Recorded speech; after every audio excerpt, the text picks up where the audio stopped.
Scott Horton was nice enough to come back for a second time in less than 2 weeks. Scott, I think that might actually be a record, but we're talking about a topic that I'll be honest with you, Ukraine, Russia right now. I would rather stick a fork in my toaster because it feels like you're damned if you do and you're damned if you don't, no matter who you're talking to. Everybody right now feels like they're in honestly, it is kind of a concerning dialectic. And I want to hear what you think about just sort of how the public is dividing over this and what you're noticing.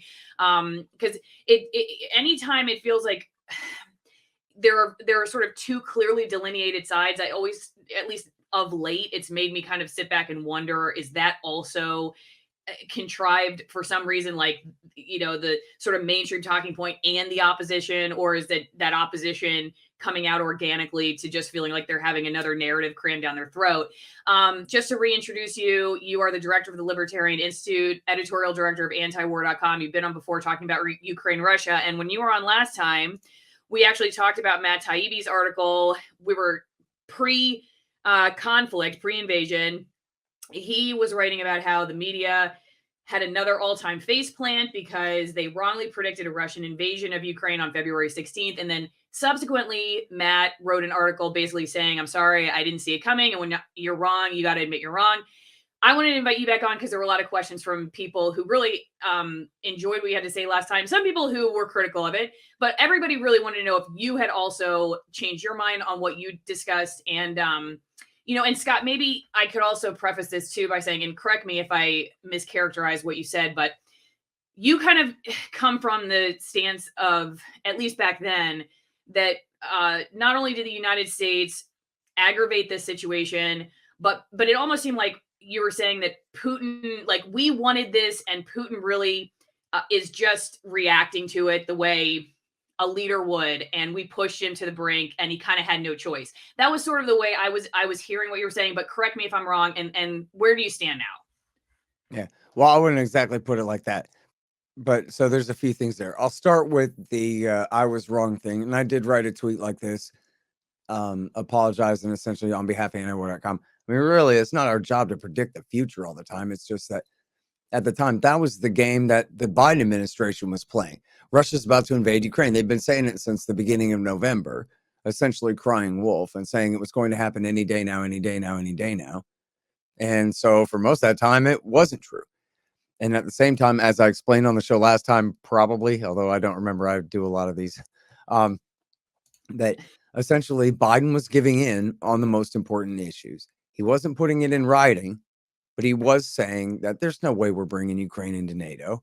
There's no way we're going to put mid-range missiles into NATO, into Ukraine, nuclear missiles that could threaten Russia. We have no intention of doing that. And in fact, we'll even set up an inspection regime so you can make sure we're not putting nuclear missiles into our dual use capable launchers in Poland and this kind of thing.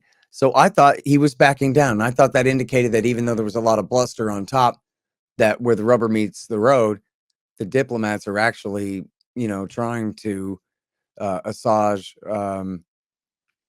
Putin's concerns here and climb down from the thing. And part of that too was the background knowledge that his CIA director, William Burns, is the same guy who wrote this State Department cable that you can find at WikiLeaks called Niet Means Niet, where he's talking about meeting with Sergei Lavrov, the Russian foreign minister, in February 2008. And Sergei Lavrov told him, listen, man, in no uncertain terms, you cannot bring Ukraine into NATO. This is absolutely raises all these security concerns for us, and we're not going to let it happen. You should read it. It's really great. Niet means niet. William Burns, our current CIA director. So I thought, and in fact, he elaborated on the same kind of issue in his memoirs, apparently.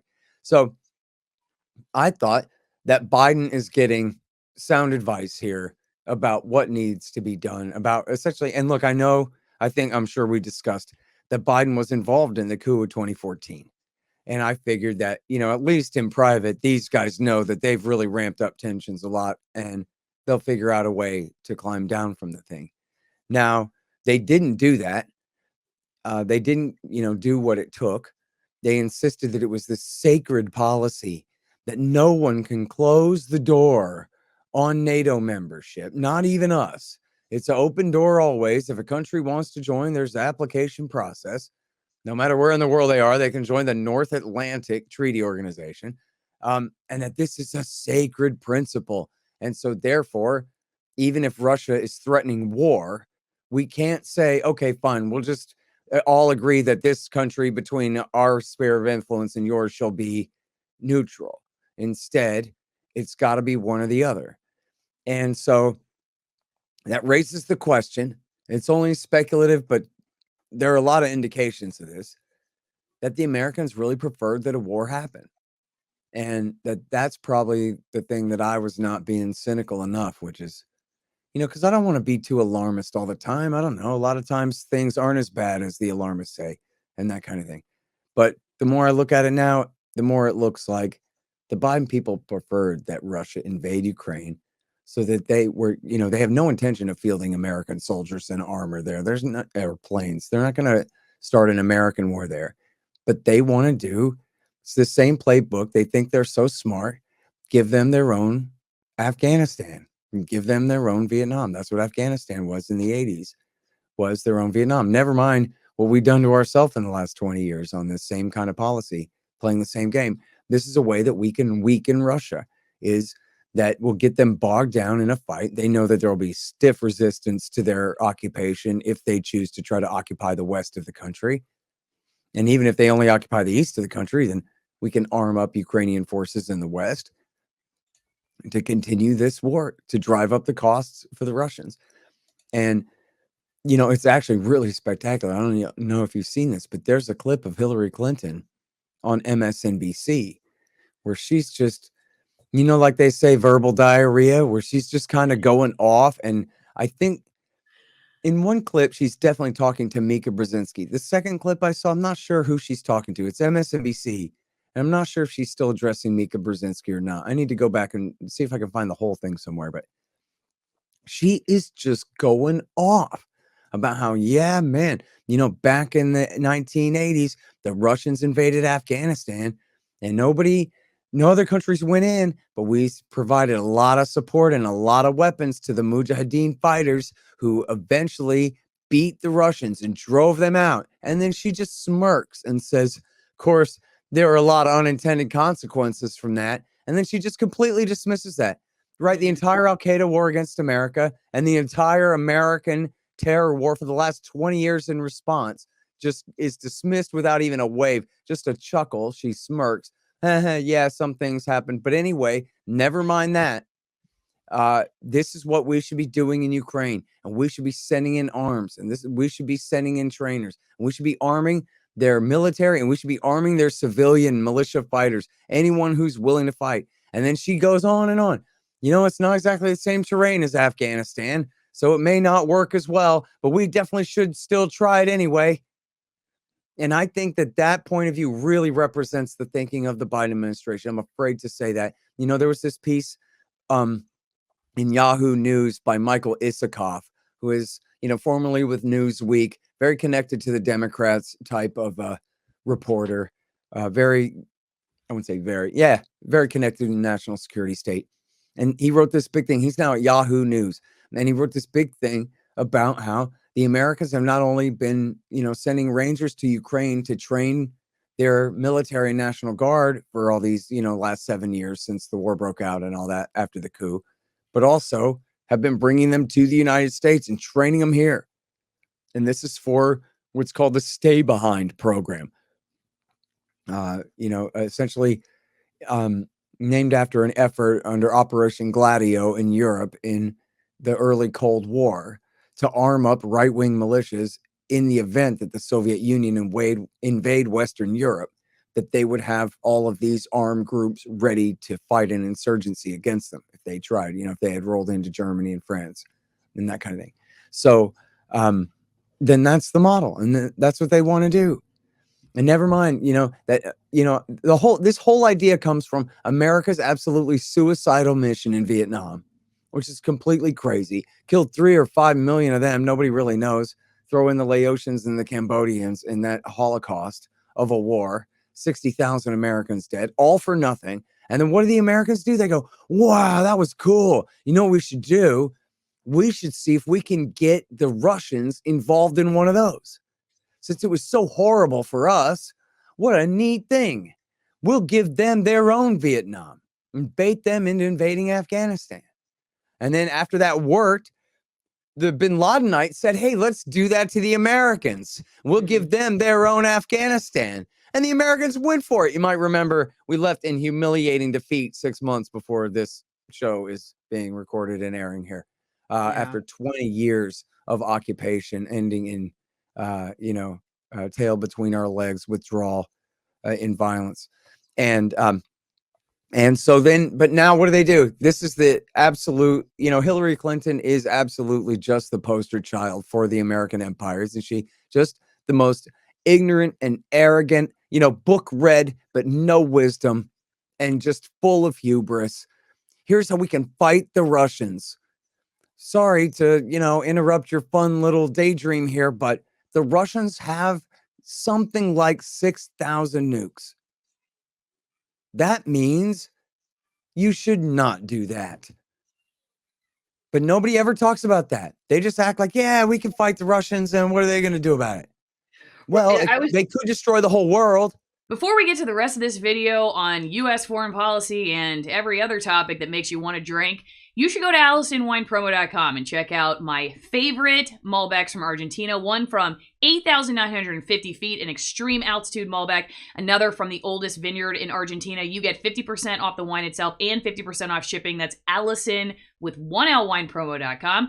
But maybe you want some high altitude coffee to wake yourself up. Is this really real? What's going on in the world? What is Scott talking about?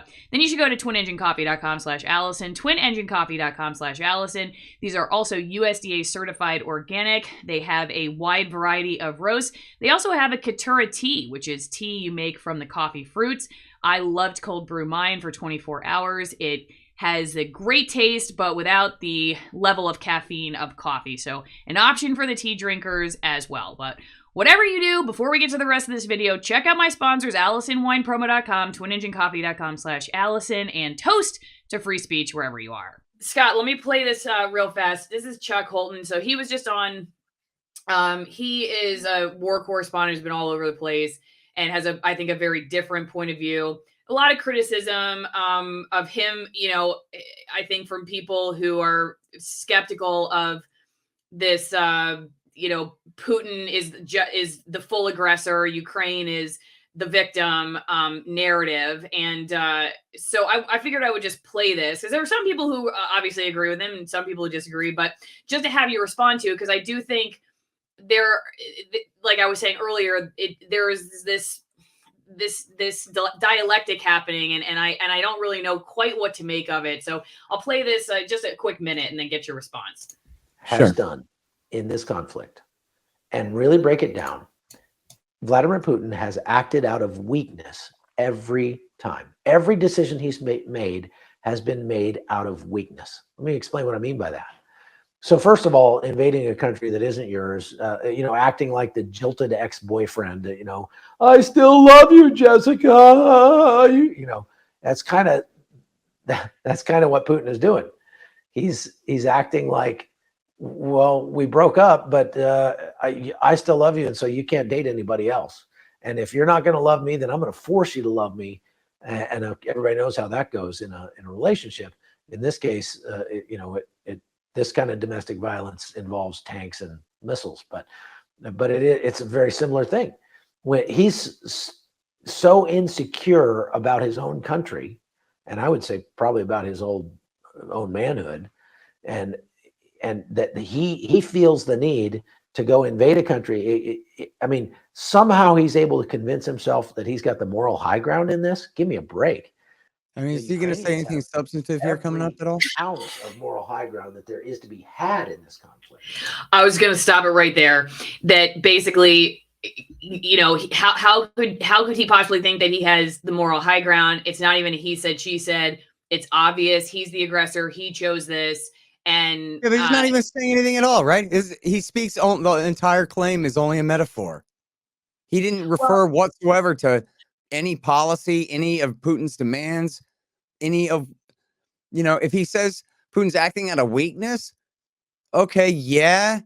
But then all he has to say is some stupid high school boyfriend thing.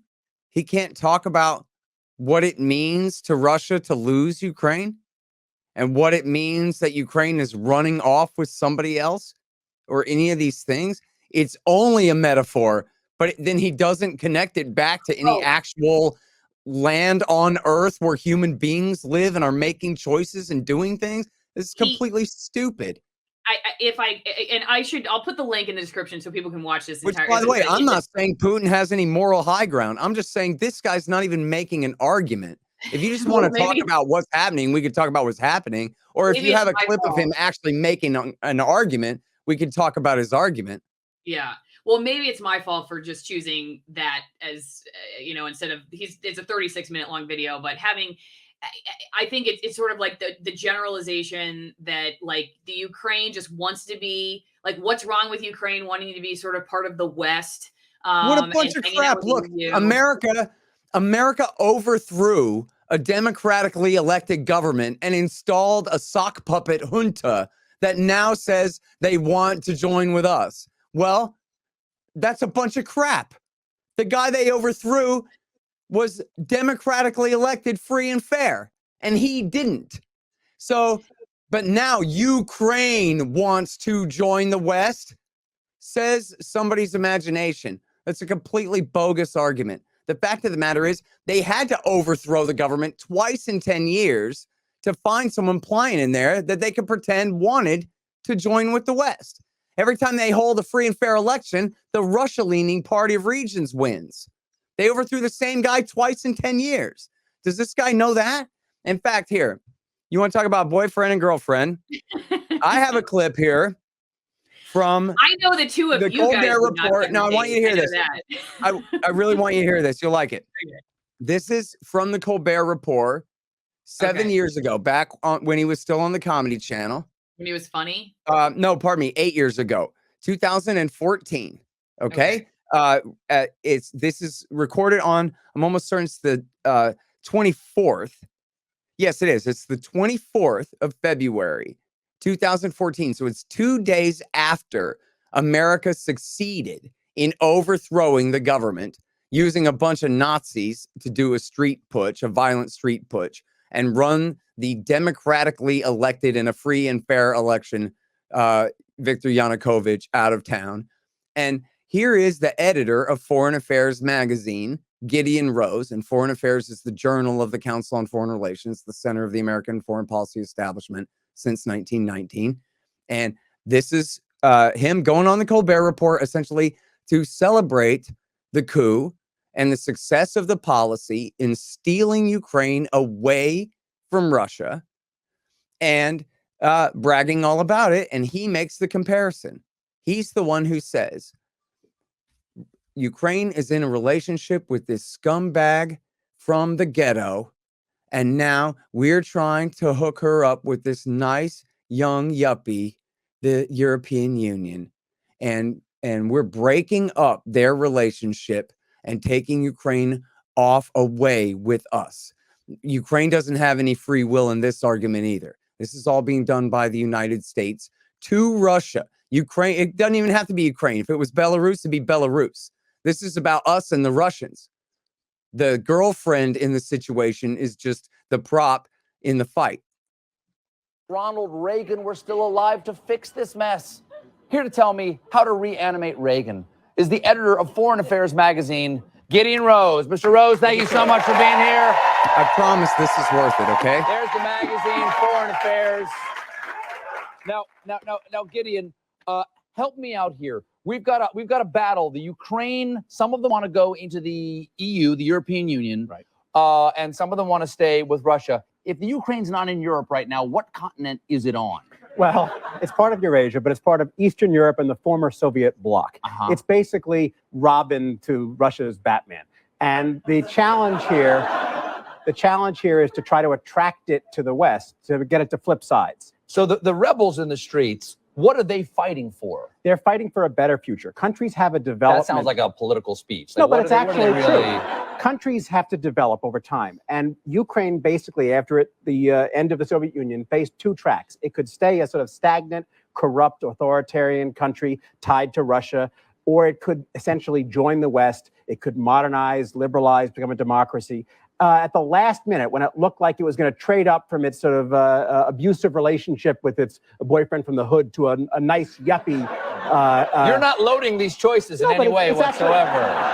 It's actually true. When it looked like it was going to trade up to a better environment, at the last minute, Putin offered a bribe. How much? 15 billion. That's a lot of cash. It's a lot of cash. And the president, who himself was tied to the old elites and the eastern part of the country with ties to Russia, decided to back off the change and go join Russia. Do you know how many pirate-themed restaurants you can buy with $15 billion? The problem was the western parts of the country and the younger parts of the country and the more modern liberal parts of the country basically knew that they had no future being Russia's vassal. So they took to the streets. Is America taking sides in this in any way? If these people, the rebels are winning right now, right? Yes, just recently. Why isn't Obama spiking the ball in the end zone and calling Putin and saying, hey, you might have won the medal count, but we won the country count, biatch?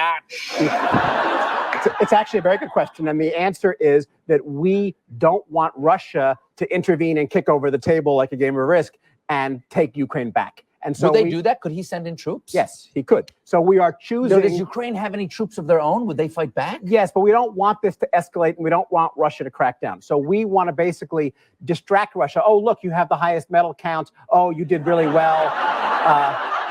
And focus on the Olympics. Here's a shiny object. We'll just take an entire country away from you. Basically. Now, there's a power vacuum right now. There's a power vacuum. The opposition is all together, which it's easy to agree on getting rid of the bad old regime and much harder to create a stable country in which everybody compromises and moves forward. Well, they need a strong leader to move the country forward. Do you know who's always good at a moment like that? Vladimir Putin.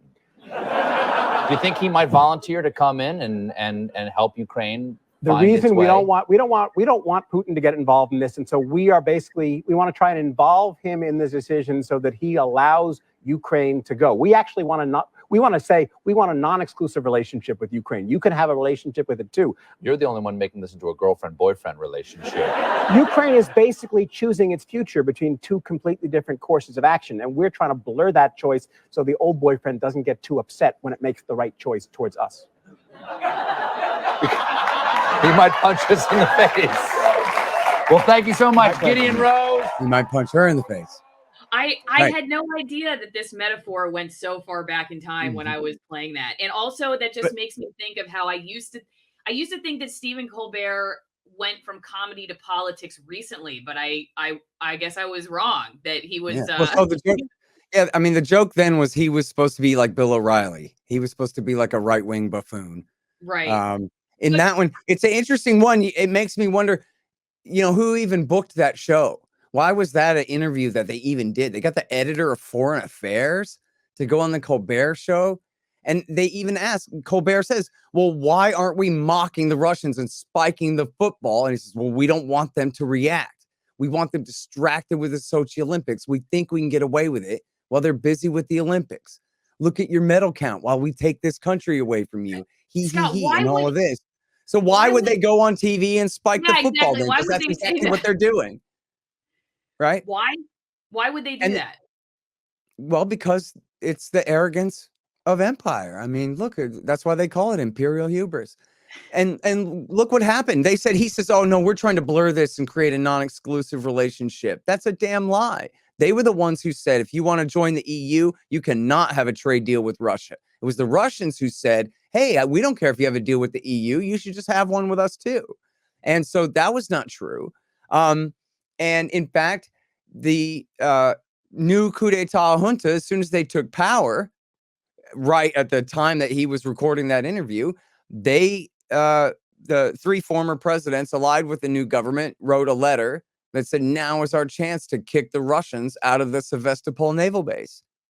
Well, Putin said, no, I don't think so, and had his sailors and Marines leave their base and seize the entire Crimean Peninsula. So how's that for kicking over the risk table? I mean, here's this guy on a comedy show going, tee-hee-hee-hee-hee. We're getting away with doing this coup where Putin can't do anything about it. Well, then what happened? They lost the Crimean Peninsula, the entire thing, and a horrible war broke out in the east that killed 15,000 people, was never resolved, and now has led to a full-scale invasion by Russia. Because America is 7,000 miles east of Portugal. I mean, never even mind New York City. This is completely crazy. If they were doing this in Canada, we would go to nuclear war against them. We would not invade Canada. We would nuke Moscow, probably burn the whole world to the ground before we let Russia use a bunch of Nazis to do a street putsch and overthrow the government in Ottawa, threaten to kick us out of our naval bases in Alaska, wage war against the people of Vancouver, BC for refusing to accept it, and all while threatening to overthrow Washington, D.C. next. Any president, any American president would launch nuclear weapons in all directions. But Putin, who supposedly is the world's most unstable psychopath, he's just going to sit there and take it. We're going to distract him with his little medal count at the Sochi Olympics, and he's not going to bother pushing back when we try to take their words, take his Canada away from him. Yeah, right. You know, it's interesting you bring up the psychopath description of him. I don't know him personally, so I don't know the truth about his personality. Well, I'll tell you. Look, the guy is clearly a throat-slitting, power-mongering head of state. I mean, he is absolutely the strongest man in Russia, period. But that doesn't make him irrational. It just makes him a mean SOB, right? It's like Tony Soprano or whatever. Well, maybe he had a psychotherapist, but take a more stable gangster. Business is business, and they'll do anything to get business done. But that doesn't mean that they're suicidal, and it doesn't mean that they don't have very real interests that should be addressed. And if you listen to Putin's speeches of the 21st and the 24th, where he justified his war, and again, I'm not taking his side in saying what he did was right or justified, but I'm saying how he justified it. His arguments were valid and sound. I mean, I don't know what to tell you. You go through and read the thing, and he even accuses Bill Clinton of backing the terrorists against him in Chechnya. Well, that's true. That is true. So on down the line, he said over and over again. In fact, even the way he says it is he says, I told you over and over again. I'm really worried about you bringing Ukraine into your sphere of influence here. This is a real security concern. In one of his speeches, he cites the flight times of different kinds of American missiles to Moscow, were they to be launched from Kharkiv in Ukraine. And he's saying, look, you wouldn't put up with that. And in fact, look, Jack Kennedy threatened to burn the whole world to the ground before he let the Russians put nukes in Cuba in 1962. He said, we will not do this. Either remove your nukes or we're going to have a war right now. And in fact, by the way, Jack Kennedy also was man enough to admit that he had been wrong to put the Jupiter missiles, the mid-range missiles, in Turkey, and he took our missiles out of Turkey in exchange for the Soviets taking their missiles out of Cuba. In other words, have a little respect for each other's sphere of influence and legitimate security concerns. We are talking about two nations sitting on 6,000 nukes each here. And they act like this is a fist fight at school and it doesn't really matter, but it does. So given that you think he has cogent arguments, but you're also saying that you're not saying what he did was right, what do you think would have been the reasonable response?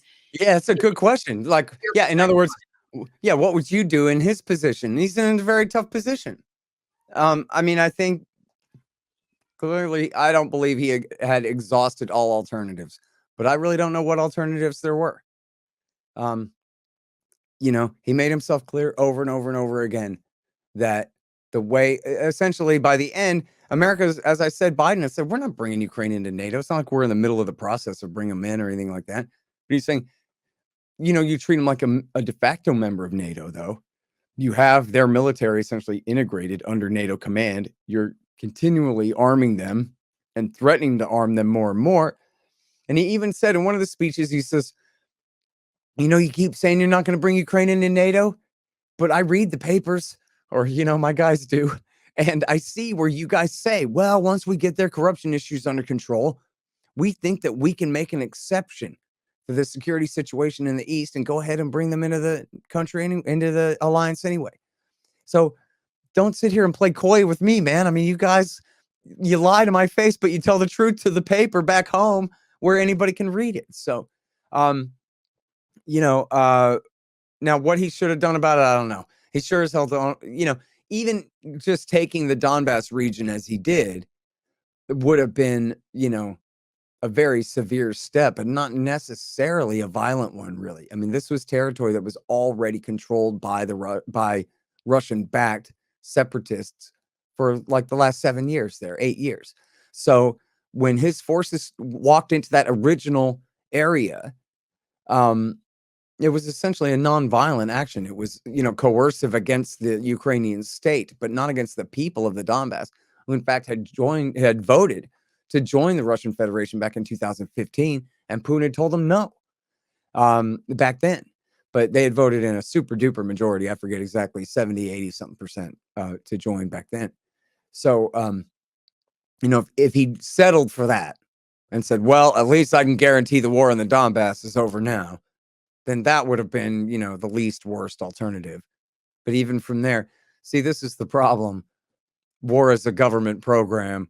And so what do? They create a crisis. They make matters worse and worse and worse and worse, whether it's the Americans, the Russians, or anybody else. So as soon as they absorb the Donbass, then they go, well, but we didn't absorb the whole Donbass. We only absorbed the part that the rebels controlled. But there's still a huge part of Donetsk and Luhansk that are under the influence and the domination of the Ukrainian military. So now we have to fight them to drive them back. And then, geez, now we got to take Mariupol, which is this giant city on the Black Sea, this important town. So now we got to take that. That's this whole extra effort. And if we're going that far, and, it's just a hop, skip, and a jump from here to Crimea, which we already control again. And on the other side of Crimea is Odessa. Boy, there's a prize. Maybe we'll take Odessa. But then if they take Odessa, they're putting themselves right adjacent to, many more enemies in the far west of the country. So if they take all the land east of the Dnieper River, they'll have plenty of resistance, I'm sure. But if they try to take the western half of the country, man, it's going to be on. And so, but then, and in fact, even if they just took the east, not just the Donbass, but say the eastern half to the Dnieper River, now they leave. Well, first of all, if they just took the Donbass, they're now diluting the pro-Russian half of the country and making them a smaller minority in the face of the ethnic Ukrainian half.